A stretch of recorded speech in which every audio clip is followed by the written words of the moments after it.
All right, and we're back for push pull legs day 6, pull edition.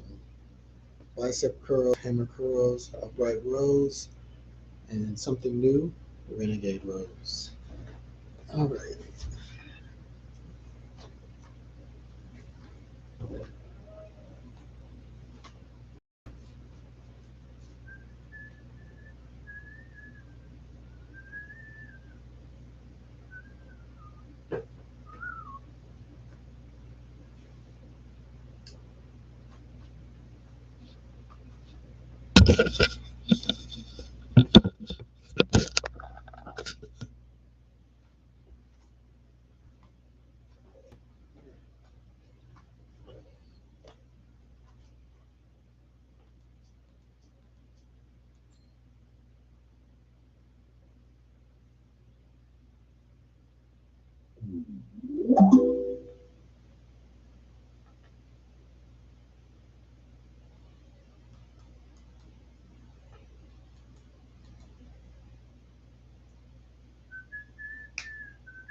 Something brings us. T-Mobile says they offer home internet, but their internet Then something brings us. My least favorite trend is More fat from critters who are Mutt no longer Fitness. relevant. It's another Deciding to lose weight podcast will that I become like. fat. Talks To about grasp onto the last like shred Fat of Logic relevancy thread their and name holds, and abandoning the Reddit dying fan and base credit and support acceptance and all fat that other folks stuff. who forget about them These people in are 70 crazy. few hours.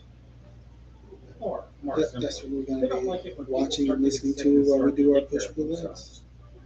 It really hurts their feelings to realize that one day they too will have health issues. Somebody writes to Virgie Tovar, beats me why.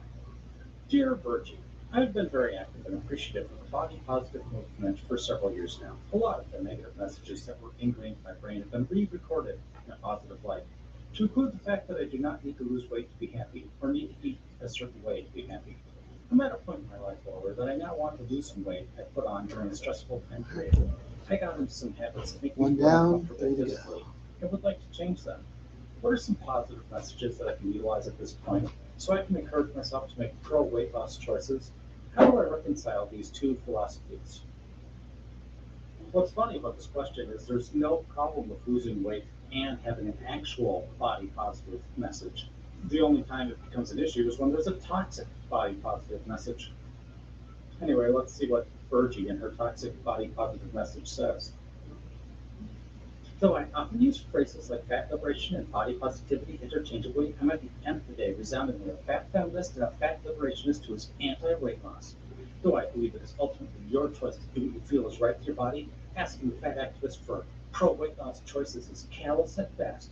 That you are asking me, a fat woman, for weight loss tips is an example of your inability to see me as fully human, because if you could see me as fully human, you can understand that you are asking me for tips on how to be someone who looks less like I do.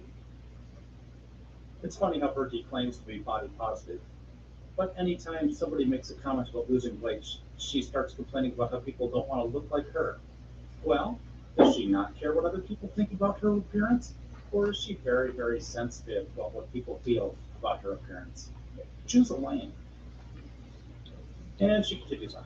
Please do not confuse my belief that every individual has the right to do what they want with their body with the recognition that I personally do not see all possible choices made under that banner as body positive. To ask for me specifically to give you tips is both a request for some kind of free fat phobia pass as well as a request for me to do the intellectual labor of somehow convincing you of the impossible, that you aren't activating fat phobia when you in fact are. Again, she's using the toxic version of fat phobia, which is that anybody who wants to Two be down, not fat hates two to all go. fat people, which of course is ridiculous. Dangerous safety pin replies, she's determined to dilute fatphobic until it loses all useful meaning, at which point no one will care if you call them fatphobic. And we'll need a new word for people who are bigots to fat people. Molly scribbles. She needs to stop claiming she's advocating for body positivity, when it's clear she's only fat positive. Miss Beaver brings us one. Diets are not developed only to shrink us. They're there to oppress us. Thinness literally signifies submission to the oppression of people through their body size. It's celebrated because of submission. Yes, they aren't just there to purely take your money and rob you of your body image. How does somebody steal your body image? Privilege is all about power. Heard the phrase throwing your weight around? Well, this shows how much power could be in weight. Boy, they're reaching. One brief and simple example of that question. There's not enough space here for an essay, or for verbs apparently. Diets take up brain power, which has been well documented through body checking and thinking about food constantly. This makes you less productive and focused, which also reducing what you eat does. This means you are less likely to go for the promotion or pay raise because it impacts how you think about yourself. This may impact the likelihood you will go for it. You are spending out on the diet while not getting the pay increase, overall losing weight and having an impact on mental health. Fitness signifies oppression, which is celebrated and upheld to continue this cycle. Breaking the cycle individually has an impact, but breaking the cycle collectively could actually save lives. That was quite the weird one, and here's why. Usually, fat activists complain that thin people are paid more and more likely to get promotions, and now they're saying that if you're thin, you don't get promotions. Aware swimming brings us. This is not going to be a popular comment, but I've absolutely felt pressure from body positivity and fat liberation movements to gain weight. I felt so much shame and judgment from fellow fat folks, even for just having goals like wanting to be able to move my body better because I'm having mobility issues. Are these two videos fully correct? No. But I can understand where the thoughts started. Because while I felt ostracized my whole life, I've never felt judgment or othered as much as I have from folks who claim to fight for my body to exist in its beauty, validity, and right to be anywhere I wish. Someone replies, have you felt pressure to gain weight? Or have you just met people who don't automatically moralize weight loss the way the rest of the world does? Is it the experience of finding a group of people who actually ask questions to your motives for intentional weight loss making you feel ostracized? Or are you uncomfortable because it's not who you are socialized to think? I'm genuinely asking. I've been around folks working toward fat liberation for about 6 years now, and it's definitely pressure to gain weight, to be and own fatness, even when I'm more than my body. I don't believe weight change is good or bad, but even at times I've wanted to make change in any direction, no one's ever seen me for choices about my own body more than fat-lipped folks. At least when society does it. I know how to handle that by now. Honestly, I haven't had many people even ask for reasons behind wanting to move more, etc. Just a knee jerk. But you want to lose weight? There's no circumstances where intentional weight loss is okay. The fat lip community I found was more politicized and tokenizing than anywhere else that participated in community.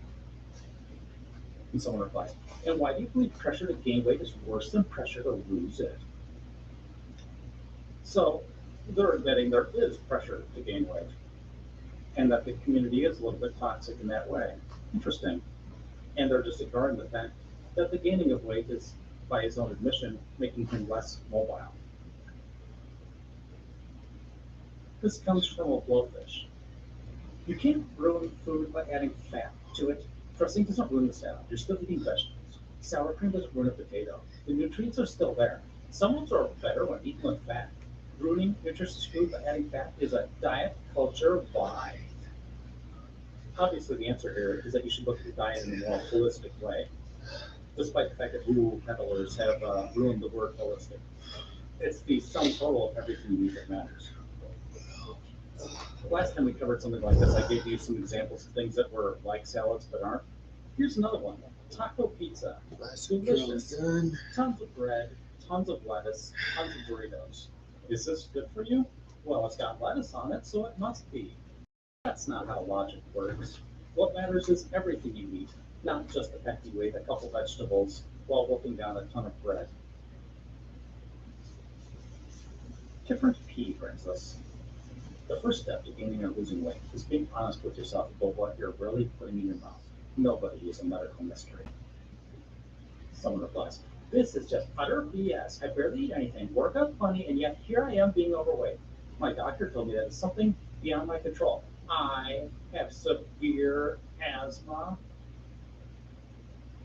Lay my head replies, I just learned of a medical wonder. I lose weight even with asthma. All magazines should be interviewing me and trying to understand why. /us. To be slightly serious, if you can't exercise because of asthma or something like that, you need to focus one on your thing. diet more. My legs are still You sore. can't just rely on exercise to eat away all your excess Leg calories. day.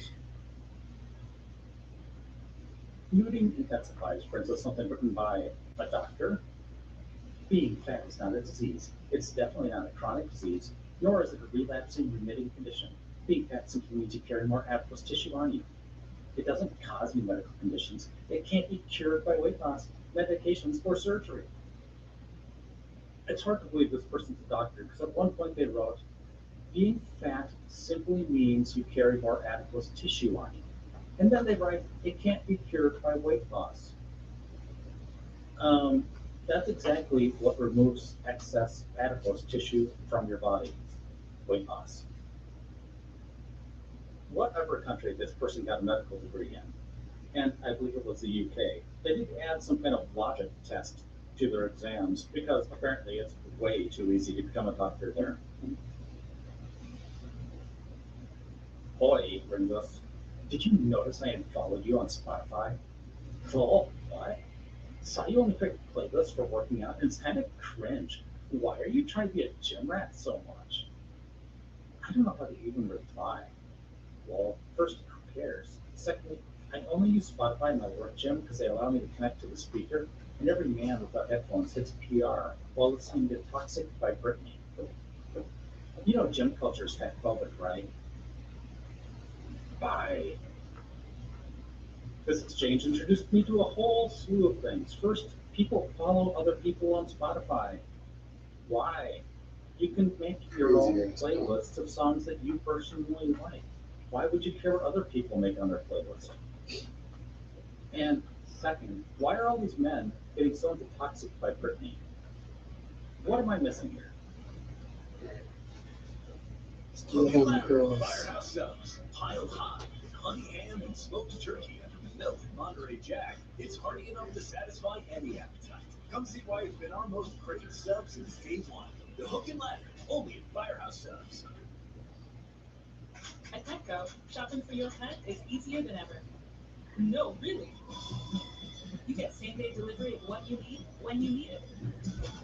Plus a few One extras down, 3 to go. with a split. You can set repeat deliveries on your schedule or on this.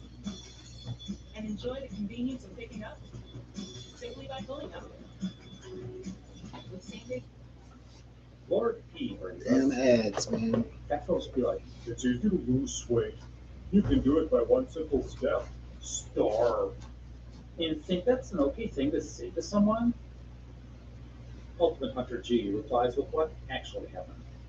Well, if you want to lose weight, perhaps you should cut down the sleeves or cookies in your 5 shakes a day habit. You don't have to completely stop eating, but are you telling me to starve myself? No, but this is what my body needs, fat phobe. We're gonna post about this conversation. Okay, that's probably an exaggeration, but still. Any form of saying less is better sometimes is violence to them. Alterado brings us. How do I tell my doctor prediabetes is just fat phobic BS? Sammy Potter replies, I suggest showing up with your HAES aligned dietitian, a copy of the budget diet, a printout of Virgie Tovar's latest blog post, and your skinny cousin who has high blood pressure, and your 300-pound best friend who was just diagnosed with anorexia nervosa. Then, they will have to see through their fat phobic bias then. As if doctors have time for all this BS anyway. They'll just roll their eyes when you're not in the room and be like, what an idiot. Then they'll wonder why the doctor doesn't seem to care about your health anymore, despite the fact you always ignore all the advice they give you. Well, simply, it's hard to help somebody who keeps spitting in your face. Anyway, lovely wishes brings us. If you have to work out to be thin, if you have to eat better to be thin, if you have to starve or fast to be thin, if you have to diet to be thin, if you have to take vitamin supplements to be thin, if you have to go out of your way to be thin, you are naturally fat. Love it. Franco VHO. If improving your health requires any effort, just give up. Honestly, the person who originally posted that must have been like, well, whatever your vitamin is, just be a victim of it. Don't try to take control of your life. That's wrong. Black Echo brings us. The doctor writes, delighted to see that your hemoglobin A1C has dropped back down somewhat. Still slightly elevated, but not trending upward, which is what I was afraid of. We can revert back to screening on a yearly basis. Please let me know if you have any questions. Then the person replies, my A1C is lower. Not that it was a huge problem, but my doc was so sure I was on track for diabetes. His hashtag fatphobia seems to be bottomless. Is this his form of an apology for his judgmental fear-mongering last May? Remarkable macadamia. So the doc doesn't even say anything about the weight, which is what all the fuss was about, and instead refers to a blood marker. The doctor monitors the blood marker for a trend instead of declaring it as a problem directly. The doctor then definitely says that they were concerned about an upward trend, not a downward trend, but they still, for some reason, aren't allowed to discuss results. Then, when the doctor encourages the patient to keep the trend going down, without even referring to the habits or factors that would cause it to trend down, that is, healthier eating, weight loss, they are still big mad. Can't win for losing, I guess, not intentionally or otherwise. Severa Vulcan brings us. 2 days ago, I was at a hashtag Marshall store. I went to the cashier to buy a can of hashtag Puroline wafers. The cashier looked judgmentally at me, then whispered to a friend that I'm too fat for the wafers. Up to this point, the story was believable. Anyway, it continues. So I opened the box on their eyes. Yeah, it says on their eyes. Shoved about half the contents into my mouth. The rest I threw at them, covering the floor and all their stuff and broken wafers. They got to work on their throw. They seem to have missed the cashier and just hit the floor. I think I've seen babies who can throw better than that. I then stomped on the almost empty can, turning it flat. The cashiers were shocked. I then took the microphone for the PA system and screamed in it, never call me fat again, B. The sound resonated across the building, and I hope the customers were displeased with this. I left shortly afterward through the emergency exit door, setting off a loud alarm in the building. I can't believe no one clapped at the end of that ridiculous story. This one's not exactly fat logic, but I'm going to read it anyway, darn it. I continue to be amazed at the flood of negativity. The mainstream media is spewing about these drugs that have changed our lives for the better. I think they're talking about Ozempic and things like that. Needless to say, the Times does not allow comments on their article.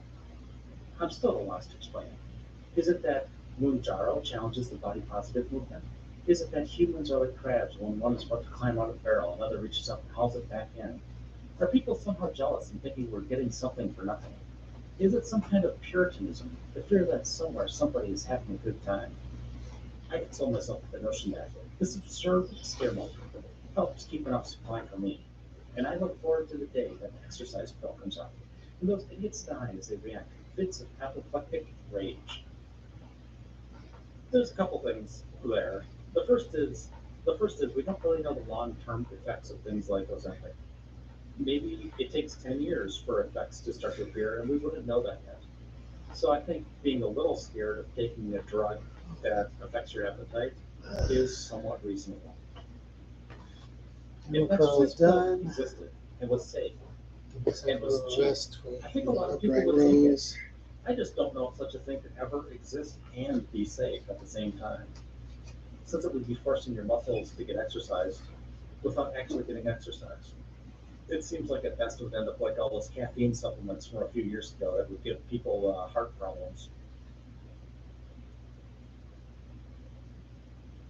Sports 4 had a miraculous story of the once and future heavyweight champion of the world. Listen, George, you got a place like I've never seen. With every battle, the greatest sport that will come back is here. And we won, we will go back. Kevin thought, Thank you for this honor. Georgia changed his name from four man to four man. What's my name now, fool? Is the new heavyweight champion of the world. Where's all that rage? Don't have any rage. You need to call down. Let's thank God for the 2 jobs. How about the food? George Foreman ain't no new champ.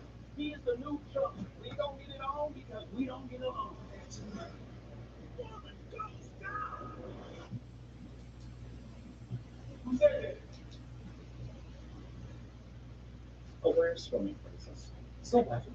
Leftists are out here saying fat liberation is delusional. Like you understand the war on terrorism and the war on drugs are racist conspiracies, but as soon as we question the war on obesity, it's shut up, fatties. Wait, there are people who are against the war on terrorism? Interesting. So they're pro-terrorism. Is that right? Or are they talking about some of the specific wars the United States has gotten involved in which case I can kind of understand what you're saying. Anyway, I'm getting off track. Uninstall IE replies, fat isn't a derivative of race, and encouraging people to lose weight is not empowering the police or the military to incarcerate or kill anyone. No one is proposing sterilizing obese people, putting them in jail, or bombing them. Stop trying to put yourself at the center of the universe. There is also just not a war on obesity. I've only heard this phrase from fat logicians. Naked Lobster brings us some tweets, which I hopefully put in the right order. Watching a huge disability activist inform about fat phobia fall into the trap of thinking Europe magically produces less fat people and healthier foods, which is a huge eugenicist myth, is fudging weird. Like, no, that's not a thing. I honestly think this sort of thinking is a product of the psychology of American exceptionalism that we, of course, enforce by having the largest military on earth and via imperialism, etc. Right. Because Upright rows. someone replies, like the OP confuses me. It's a long-known thing that leaving the U.S. makes you lose weight, and coming back makes you gain. There's something unique about American food. We use tons of corn syrup and fillers, which is literally what they use to fatten livestock. I thought it was based on facts like less corn syrup in Europe and more raw ingredients, walkable cities, and fast food being rare and or expensive in non-American places. I would like to know why that's not accurate. It seems true to me. Yeah, I'm not sure what the original person was talking about either. I thought it was well known that people in Europe weigh less, and that people, when they come to America, tend to gain weight. Ms. Beaver brings us, nothing gets fat folks angry like saying food addiction isn't a real thing. I think frustrated is the word those people are not angry. Sorry, not sorry. It's still not a real thing. You will have to find some other reason for being angry at fat people for enjoying their lives and with food. Nobody's addicted to food because there's no such thing as being addicted to food. The diet industry would have us all believe that food, and especially certain types of higher sugar food, is a dangerous substance. They want to make us scared of our food. They want us to blame ourselves for our difficulty exerting control over it. Wait a minute. They're not addicted to the food, but they have difficulty exerting control over it? What do you call it exactly? When you're having difficulty exerting control over some substance, there's a word for that. I wish I could remember it.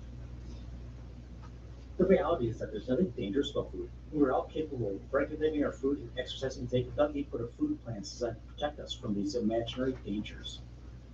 Wait, I thought they were just saying they have difficulty exerting control over it. In the previous sentence, they couldn't remember what the previous sentence said while they were writing their current sentence. Is the excess sugar destroying their memory? They continue. Often the argument for food addiction is based on the research that shows that certain pleasure centers in the brain light up when people consume high-fat or high-sugar foods. You know what else makes those pleasure centers light up? You guessed it. Pleasure. Spending time with friends, laughing, holding Sit down. hands, stretching, walking, listening to music, all the fun things in life that make us feel amazing. But we don't worry about getting addicted to those things. But we do worry about getting addicted to more stigmatized forms of pleasure seeking, including food.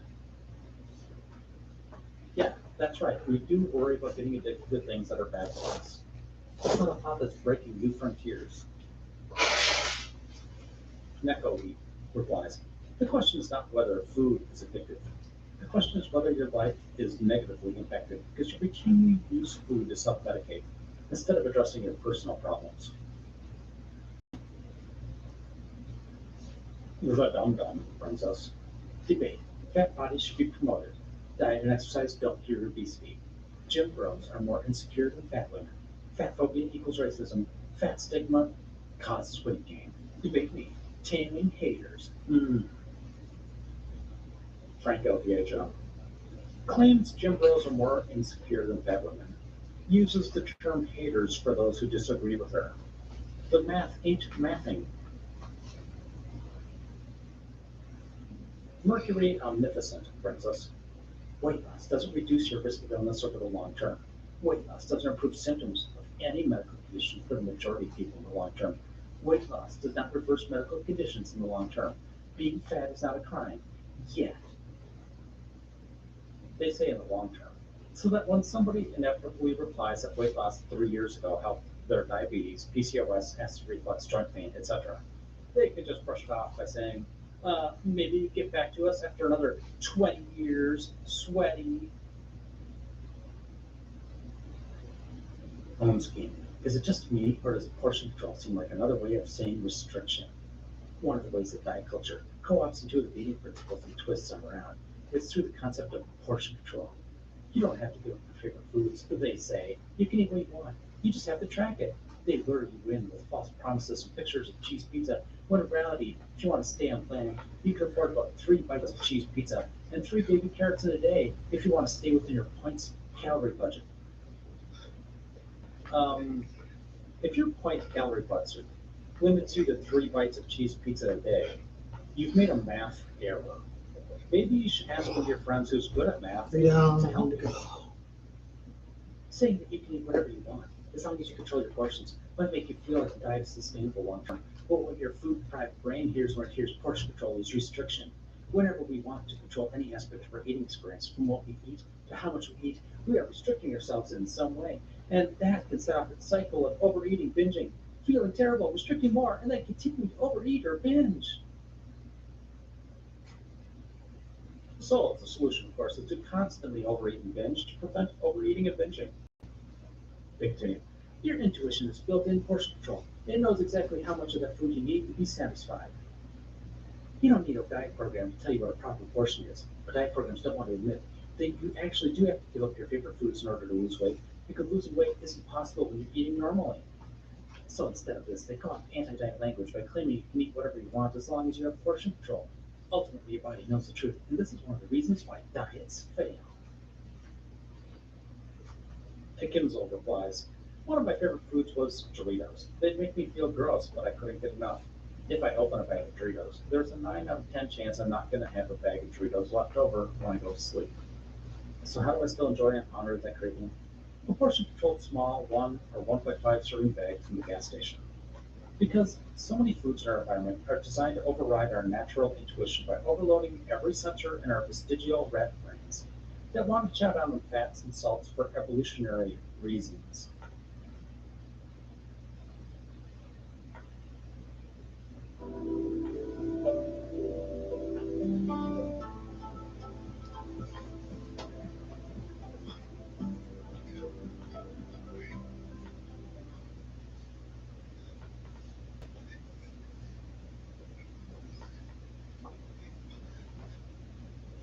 Hello, can I help you? We looked for the most successful mobile games. Upright Road is good. Last is Renegade Brothers. And then we arrived. So, who's the C? He's a consultant. Good morning, comrades. My job is to observe, to streamline, to improve. For those who work remotely, you have 1 hour to get here or you return me. He's firing. He says he doesn't like the way he smells. Bow your heads and pray for him. Why are you joining the gaming industry? How many of these people do you think we could fight? I think I could fight for and you could do them right. Alter Ego brings us. This is about Brendan Fraser's recent movie where he plays an obese man. They want the comeback story so bad that they don't care if it harms a marginalized community. Brendan will get his Oscar, and then what? Who's going to face the consequences of the movie? If the movie didn't want them to learn about fat phobia and ableism, then it's exploitive. Impressive Grocery replies, it was a real story about a person that suffered horribly and needlessly. Nowhere in it is it about fat people are bad and deserve to suffer. Do these people really just hate themselves so much that they see their own hate reflected back and have to blame someone else? Here's something related from Lose It. Brendan Fraser just gave me the inspiration to really finally start from Little Record. His acceptance speech for Best Actor at the Critics' Choice Award for The Whale concluded, "If you, like a guy like Charlie that I played in this movie, in any way struggle with obesity, I want you to know that if you too can have the strength to just get to your feet and go to the light, good things will happen." I've gained so much weight in the past 3 years that I'm the heaviest I've ever been, and I've tried breaking out of my pandemic WFH habits. But tonight, seeing that clip made me feel like it's possible for me. I can shake off the malaise and despair of the past 3 years and feel like myself again. So fat logicians might not like it, but that movie is doing good things for at least one person. T. Blitzy writes us, "Every fat person I know eats like one meal a day. The entire social concept of fat people overeating when most have restrictive disorders is so infuriating." Most have restrictive disorders? That's not even possible, since only about 4% of the population has a restrictive disorder, and more than 60% of the population is fat. The numbers just don't add up. Ishimura Huntress brings us, "It doesn't make sense to abuse our bodies for the sake of thinness and beauty and conformity and perceived health. But most of us have been fed lies all our lives about fatness, and some people value thinness so highly that they will sacrifice anything to achieve it for even a moment. And I specifically say a moment because it is proven that long-term weight loss is nearly non-existent. There are also people who are fat and punish their bodies into temporary thinness because fat phobia is so horrible and excruciating that they do whatever they can to try and escape it, no matter how painful the process is and how short of a time that thin privilege will last. Diet culture is not logical or scientific. It is not absent of capitalism and lies. There is no logical reason for not consuming any food, the thing you literally have to do in order to stay alive. Diet culture will never make sense. There's no logical reason for not consuming any food. Therefore, you have to consume all the food? Huh. From Just a Cog in the Wheel. Don't people realize everything is chemical? The natural banana you're eating, the air you're breathing, the phone you're holding, everything is made up of chemicals. You are made of chemicals. There's no such thing as natural foods or natural ingredients." They really had something there to that last sentence. Natural, in case they didn't know, means not made by people. Artificial meaning made by people. So something could be natural, like something that grows in the ground like a banana, and still be made of chemicals, naturally. I don't doubt that one day scientists will be able to make food that's more nutritious than vegetables and fruit, but we have not reached that point yet. Alu Loves Cats brings us, "But I want to lose weight because I just feel so gross in my body. 6 things you can do to feel better in your body without weight loss. Take a shower." That's, good advice if your grossness is caused by feeling sticky and sweaty and stinky. Yes, I 100% agree. Wear an outfit you feel good in. I guess. Paint your nails. Society's made a lot of progress, but if I paint my nails, people are still probably going to think I'm a little strange. Get some fresh air. Always good advice. Cozy up in a blanket. If you're feeling gross, how would that help? That's more about if you're feeling cold. Engage in some gentle movement. I'm never going to poo the idea of getting some exercise, even if it's just mild exercise. Almost anything is better than just spending all day on the couch, doom scrolling on Twitter. All right. NFM.com makes shopping simple. Shop online where there's more to explore. Find the perfect piece for your home. Get same-day pickup when you order online, or enjoy free next-day shipping. Comfort and convenience. Shop NFM.com. Your day is full of to-dos, responsibilities, and balancing work with spending quality time with loved ones. While finding time for yourself. With everything on your plate, earning your degree online seems impossible. But at Grand Canyon University, we specialize in helping you fit a master's degree in nursing into your busy day. From scholarships to customized scheduling to one-on-one tutoring. tutoring your graduation day, led by your own GCU counselor, provides you with the personal support you need to succeed. Balance online coursework and in-person, local, clinical, practicum, or immersion down. as you work towards graduation from Read it moving for what matters. GCU's online programs give you the freedom to earn your degree in the hours you can, from wherever you are. Achieve your goals with your personalized plan and team behind you. Find your purpose at Grand Canyon University. Visit gcu.edu.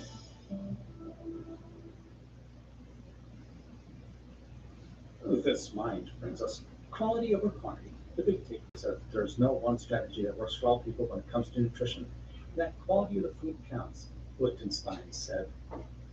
That name sounds so familiar. There's like a famous author named Liechtenstein or something, right? Apparently, Liechtenstein's a famous pop artist. Strange that he would seem familiar to me. Anyway, if you make some effort to consume a healthy diet, you make some effort to be physically active, you're less likely to have diabetes, chronic kidney disease, obstructive pulmonary disease, and hypertension, Wittgenstein said. It's the boring stuff no one wants to hear, she added, but there's no getting around eating fruits and vegetables and getting physical activity when it comes to weight management. Just to be clear, that part wasn't bad logic. Impressive grocery replies. There's nothing like watching the excitement melt out of someone's face. When you tell them that you've lost a lot of weight and they ask, how? What did you do? And you reply, I ate less and got a little more exercise. This comes to us from Best of Reminder Updates. My partner is threatening to leave me because of my weight loss, originally posted by a throwaway account. My partner and I have been together for 9 years and have lived together for 7 of those. There is no doubt in my mind that she is the love of my life. She's been with me through thick and thin. She's helped me deal with the loss of my father, and I've been there for her in the same way through her own losses. The flame is still as strong as it ever was. The only reason I've not put a ring on her finger is that neither of us are really interested in marriage, and we have both made sure that both of us know that should one of us change our minds in the matter, the other would be more than willing to Two accommodate. down, two down. When we first met, we It's 8 were both reps in per very good arm. shape. So I was no Adonis, but I was basically thin without 16. being thin, at least somewhat talented to take care of myself. She, on the other hand, could have easily passed for a bikini model with her positively perfect proportions. Physically speaking, she was out of my league, without a doubt. But over the course of our relationship, we both progressively let ourselves go. I say we, but I'll confess I was the first one of us to start getting out of shape, gaining a decent few kilograms and starting to lose tone a couple of years into our relationship, while she still looked as fit as the day I met her. In time, however, she joined me on that journey, which only got worse when the COVID era pushed us into a sedentary lifestyle.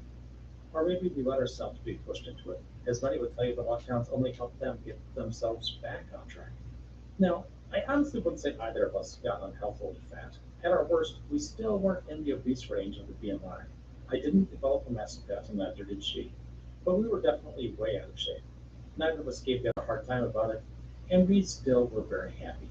Purely physical attraction might not have been what it once was, but attraction in general was very much still there, and the relationship was as fulfilling as ever. Then, a year ago, she came to me with a very reasonable request that we both make a New Year's resolution to get back in shape and that we do it together.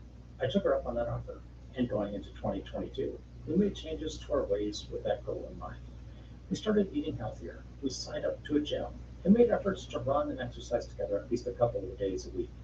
No super strict diet or Spartan boot camps, but a genuine lifestyle change. And it was great.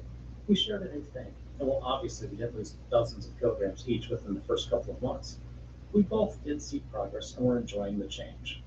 Until she hit snag with work-related stress, her ops went into crunch mode for a good few months, as well as some issues with her family stopping her dead in her tracks, which in and of itself might have been an issue for her.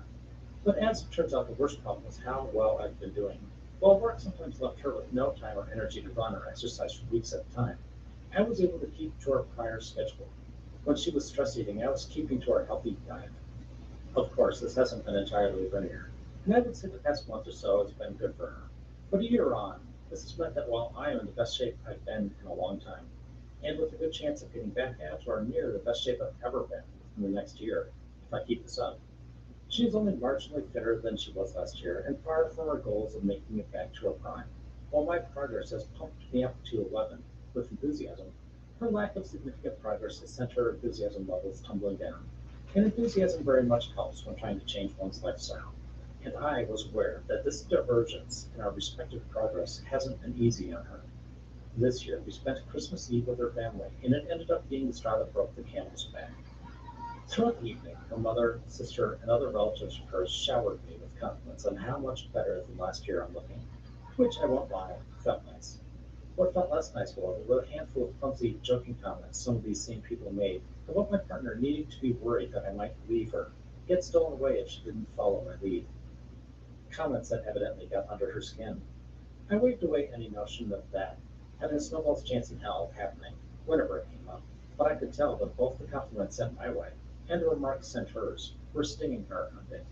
So, as I said earlier, I was aware she wasn't happy about our respective progress not syncing up.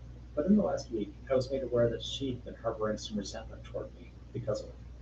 In the days that followed that unpleasant evening for her, some arguments came up between us, with points of contention such as my betrayal of our shared resolution to do this together, as I kept up my efforts even when she wasn't able to keep hers. I argued back that I wasn't going to consciously let myself go when I was enjoying the healthier diet and exercise. She voiced concerns that her relatives' jokes might turn true, that she feels like she can't and won't catch up, and that if I keep inching back to my best, she'll look out of place by my side. In her words, I won't want a fat woman as a partner, and that she wouldn't want to be seen as some good-looking guy's fat girlfriend. I reiterated that I loved her, never had any intention of leaving her or looking elsewhere, to which she said that 22 years old her wouldn't have been physically attracted to me from last year at all. So why would I be attracted to the current her at all if I get back to 23 years old me's shape? To which I answered that at this point our bond was much more than just physical. That even if I lost some physical attraction, I'd still want to be with her. No, I mean, somebody on phrases this to her. I'll add that I don't think I've done anything to make her feel unattractive over the past year. We've had what I deem to be a healthy sex drive. I've complimented her on her progress, marginal it may be. Step into a world of comfort with Ultra Foot Shake, designed to fit you, real feet, your feet. For a run experience unlike any other. Ultra, run without rules. Hook and Ladder has been a Firehouse original since day one. Piled high in honey ham, smoked turkey, and melted Monterey Jack. And a portion of every purchase helps provide life-saving equipment to first responders. Firehouse subs. Enjoy more subs. Save more lives. I won't list every single point that came to be discussed over the last week, but ultimately yesterday, after a stressful day and on the tail end of a stressful week and stressful year for her, she threatened to leave me if I kept on losing weight while she wasn't. It went on as far as demanding that I gain back some weight so we could start again from more equal grounds, together like we'd initially planned to. What the hell? I categorically refused to entertain either option, but offered to, of course, do everything I can to help her reach her own weight loss goals. But she didn't retract her threat. We both went to sleep angry with one another yesterday, which isn't a common thing for us. Now, I'll be honest, I think it's an empty threat. Maybe I'm just convinced myself that it is, but I don't think she would leave me for this. We're far too important to each other for it to make any sense. I also don't think she's doomed to falling short of her goals. Work has been easing up on her a bit, and so has the personal stuff, and I'll do everything I can to help her. Well, what hurts is that she'd make the threat, whether it's bluff or not. I wouldn't have welcomed it, really, but it may have been an easier pill to swallow if she'd used such a threat to get me to be fitter, healthier. But in this instance, she used it to try to get me to be less healthy. And she knows full well that being healthier over the past year has been a source of happiness for me. So this stings a lot. This morning, we both agreed to put a lid on the step until after New Year's. We're spending the evening with friends later today, and we'll at least try not to let yesterday's spat ruin our and our friends' night. But in the next few days, we'll need to have a talk, and I fear it won't be a plus one. If I'm wrong and it's not an empty threat, I may lose the most important person in my life. Even if I'm right, I can only hope she'll realize her emotional blackmail was going way too far. Because her being genuinely apologetic and remorseful about it would help me get over it. But if the tone is adversarial, there's a real chance that our relationship will be damaged to some level once the dust settles. And now for the update. As I said, after our spat on the 30th, we'd spent the entire evening angry, went to bed angry, and continued to give each other the cold shoulder yesterday. which, as you'll have noticed, I dealt with by writing this post-account. Doing so and reading the initial salvo of comments, I would say somewhat dissipated my anger, though it left me still with concerns both for her and for the future of our relationship. Nevertheless, That's it. as we agreed upon, we both put a lid on it as we joined our friends to celebrate New Year's Eve, and the evening started out pleasantly. We were somewhat awkward with one another, what with having to pretend nothing had happened. But just as anger wasn't dominating my own emotions, I felt it wasn't dominating hers either. I'm pretty sure no one but the two of us really took notice of us being any different than usual. I'm also thankful none of our friends decided to take a cue from her family in terms of jokes or subjects of discussion. I was firmly intent on not talking about it at all yesterday, but it turned out she ultimately wasn't. As the new year and year, Oh, the she insisted on taking me aside from the pool main day party was a so we could success. talk I'll see y'all one-on-one, tomorrow for which initially worried me. And once we were alone, she apologized for how the past week had gone. If I'd known abs her at again. all, I'd say she was sincerely remorseful. She then said it wasn't the time and place to go more in depth about it, but that she'd been feeling poopy all day.